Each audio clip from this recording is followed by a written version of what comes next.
Ayan, hi guys! Welcome back sa channel natin, Tagalog Manga Series. At eto nga, itutuloy nga natin itong chapter 988 na. So kung bago ka pa lang sa channel natin, ay huwag mo kalimutang mag-subscribe at pakiclick na rin itong notification bell para ma-update ka every time na meron tayong bagong uploads. At yan nga po, para naman po sa support sa channel po natin, saka po sa akin na rin po mismo, ay huwag niyo po sanang skip ang mga ads po natin. Kahit po mga 30 seconds lang po, ay napakalaking tulong na po niyan.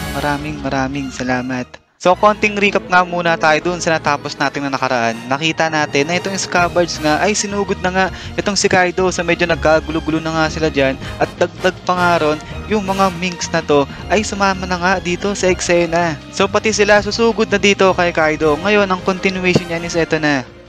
So balik nga tayo dito sa sitwasyon kung nasan itong si Kaido at saka itong mga Minks tribe na to, itong mga Scabbards. So salita nga dito si Kaido, sabi niya nga dyan, totoo nga na itong mga Minks tribe na to ay nagtatransform nga sila into Ravenous Beast Warriors. So Ravenous parang ano lang yan, mga gutom na mandirigma ganyan. Kapag kabilugan ng buwan, tapos yan nga no, tawa-tawa lang dito si Kaido. So parang ewan ko kung niloloko niya ba itong mga Minks tribe na to, parang gusto niya malaman ba kung uubra sila kahit na maging wild sila. So try tayo.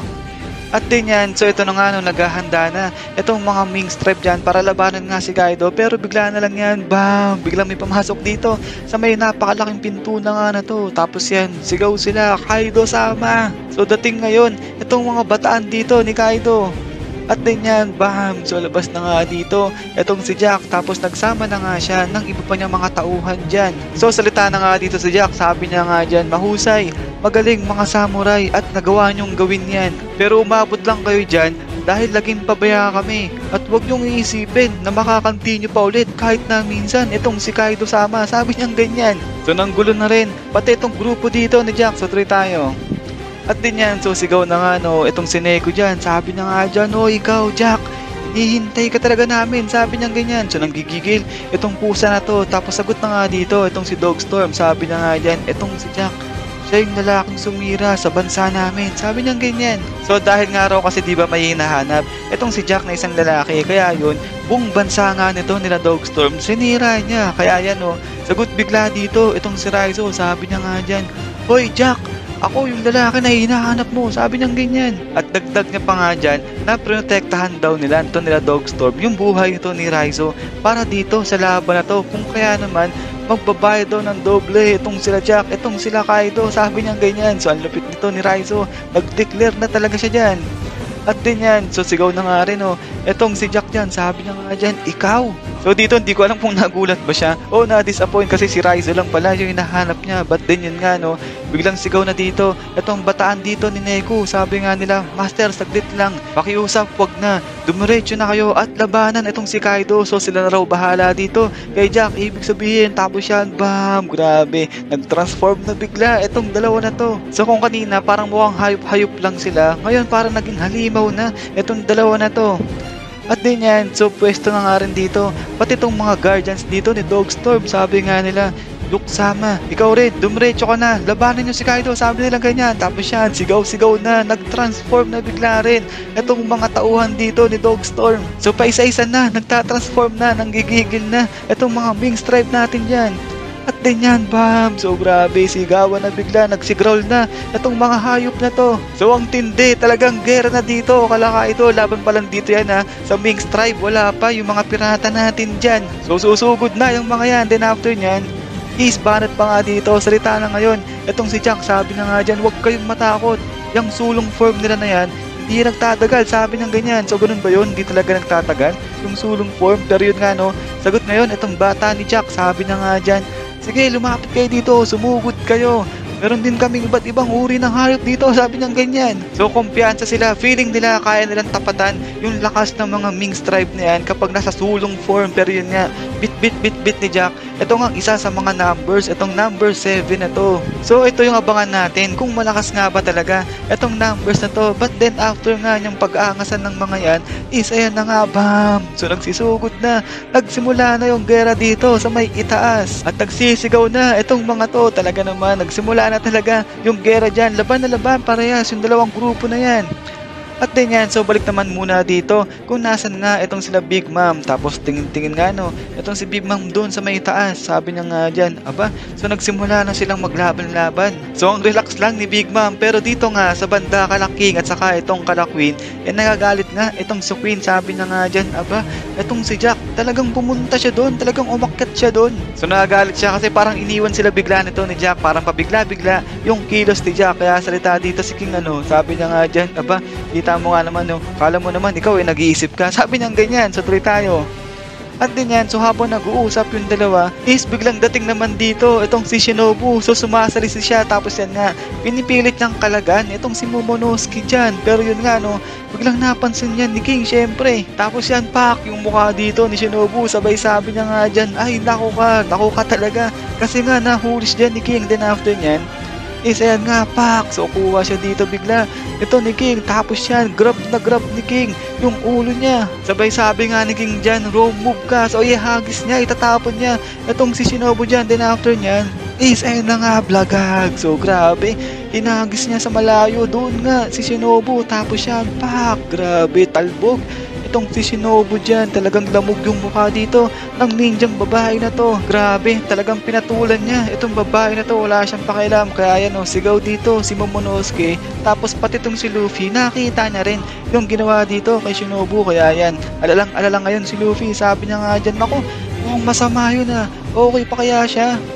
At din yan, so sigaw na nga rin pati tong sila Nami dyan. So halos lahat pala nakita yung nangyari nga dyan kay Shinobu. But din yun nga no, biglang yan, pak, nasira bigla itong mga poses dito ni Momonosuke. Tapos yan nga, gulat na gulat ngayon itong dalawa na to, si Queen at saka si King. At din yan, bam, so hulog nga, tanggal yung mga poses dito nito ni Momonosuke. Kaya yan o, sabi nga ni Queen, ano yan? So nagkagulatan na dito bigla sa area nga dito ni Momonosuke. Then after nyan is na nga, bam, so biglang lumutang dito itong si Momonosuke. Kaya ano, takang-taka ngayon itong dalawa na to. Sabi nga nila dyan, teka lang, lumulutang siya, sabi nilang ganyan. Tapos yan, pati dito sila Boss Yugoro nahihiwagaan din, nagulat sila. Sabi nga nila, teka, ano nangyayari? Momonosuke sama, sabi nilang ganyan. Tapos ito no, si Shinobu buhay pa itong ninja na to. Tapos sabi niya nga dyan, oh, ano din nangyayari nga dun kay Momonosuke sama? Bakit nga ro kasi lumulutang yung bata na yon? Ba't din yun nga no, parang biglang buwelo dito itong si King, parang atake siya. Then after nyan is yan, pak, so biglang pinigil yan yung paa niya, yung pag-atake niya dito kay Momonosuke. And then after nyan is bam, labas na nga dito itong si Sanji natin. So kaya pala naka-invisible mode pala itong si Sanji boy natin. So kaya pala nasira yung mga kadena nito ni Momonosuke, kaya pala siya lumutang. Akala ko nung una si Shinobu yung nakasira, hindi pala, ito pala si Sanji pakalat-kalat lang dito, parang naghihintay lang din siguro to. Pero yun nga no, biglang nashock dito itong sila Nami. Sabi nga ni Nami, Sanji, akala ko naghahabol ka ng mga prostitute kasi nga diba hindi nga sumama sa kanila to So yun, akala nila nagpaiwan bigla itong si Sanji. Pero yun nga, nalingat dito ng bagya si Sanji. Kaya naman yan no, pak, biglang grab siya dito, sinakal siya dyan ni King. Sabay sabi nga ni King dyan, ibalik mo yung bata at mag-disappear ka na lang ulit, sabi niyang ganyan. So huli niya dyan si Sanji. Then after nyan is yan, pak, so hugs bigla ni Sanji itong si Momonosuke dito kay Shinobu. Sabay sabi niya nga dyan, Shinobu, ikaw na muna, bahala dyan kay Momonosuke. Tapos ano, grabe yung mukha ni Momonosuke, magang-maga talaga. Pero yun nga no, tawag siya bigla ni Sanji. Sabi na nga dyan, boy Momo, yung ginawa mong pagdedeclare sa pangalan mo, ang husay, sabi niya ganyan. Tapos yan nga, pak, okay ngayon dito bigla itong si Sanji. So talagang natuwa dito si Sanji sa ginawa ng katapangan nito ni Momonosuke. And then after nyan is lipad na nga dito itong sila Shinobu dyan. So tatakas na nga sila. But then yun nga, bam, so bigla nag-transform na itong si King into dinosaur nga. Tapos yan, pak, tusok-tusok na bigla itong si Sanji. Tapos yun nga, di na makapalag, di na makaal si Sanji dito sa may nguso nga ni King. Kaya yan, sabi ngayon ni Sanji, naku, delikado to, oy ikaw ibon ka, pakawalan mo ko, sabi niyang ganyan. Tapos yan nga no, parang hirap na hirap yung mukha dito ni Sanji. Pinipilit niyang makawala dito nga kay King at dagdag niya pa nga dyan, mamamatay daw siya nang dahil nga doon sa butas nga dyan sa may tiyan niya. Pero sagot nga dito si King, sabi niya, butas ba? Paano kaya kung hatiin kita sa dalawa? Sabi niya ganyan. Tapos yan nga, ang bilis talaga ng lipad dito ni King. At din yan, blackout, bam, grabe. Talagang dinikdik niya si Sanji dito sa building na to. So ewan ko kung ano nangyari dyan kay Sanji. Pero yun nga, sigaw dito, itong si Luffy, sabi niya nga dyan, Sanji. So talagang alalang-alala, itong si Luffy, sabi niya nga dyan, ang tinding araw ng ataking ginawa sa kanya ni King. So tuloy tayo. At din yan, so biglang takbo ng mabilis dito, itong si Luffy. Tapos sabi niya nga dyan, Yamato, ikaw na muna, bahala dyan kay Momo. Ikaw at saka si Shinobu, protektahan niyo siya.